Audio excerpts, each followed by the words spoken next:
ଆଲୋ ବହୁ ଚାଟା ଆଜି ଆଣିବୁ ନା ନା ସଞ୍ଜ ହେଇଯିବ ତତେ ଆଣୁ ଆଣୁ ତାକୁ କାହିଁକି ବୋଉ କରୁଥିଲି କି ଜାଣି। ହଁ ବୋଉ ବାହାରେ ବହୁତ ଜୋର ବର୍ଷା ହଉଛି, ଚୁଲି ତ ଲଗେଇ ପାରିବିନି, ଆଉ ଗ୍ୟାସ ବି ସରିଯାଇଛି। ଆପଣଙ୍କ ପୁଅକୁ କହିଲେ ବି ଗ୍ୟାସ ଆଣିଦେଲେ ମୁଁ ଚା ବନେଇକି ଦେଇଦେବି ସାଙ୍ଗେ ସାଙ୍ଗେ, ରାଗନ୍ତୁନି। ମା ଲୋ ମା କି ଯୁଗ ହେଲା, କେତେ ଜବାବ ଦଉଛି ଦେଖ। ଏବେ ଚା ବି ଆମକୁ ମିଳିପାରିବନି ଟାଇମରେ। ଦେଖ ଦେଖ କେମିତି ଝିଅକୁ ମୁଁ ବୋଉ କରିକି ଆଣିଥିଲି, ଭାବିଲି ମୋର ସେବା କରିବ। ଭାଗ୍ୟ ତ ଆଉ କଣ କରିବି ଆଉ।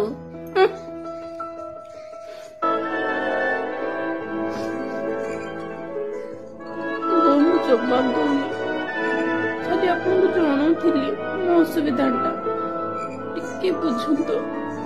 ବୁଝିବି କଣଟା ବୁଝିବି, କଣ ପାଇଁ ବୁଝିବି, ମୁଁ କିଛି ବୁଝିପାରିବିନି। ମଣିଷ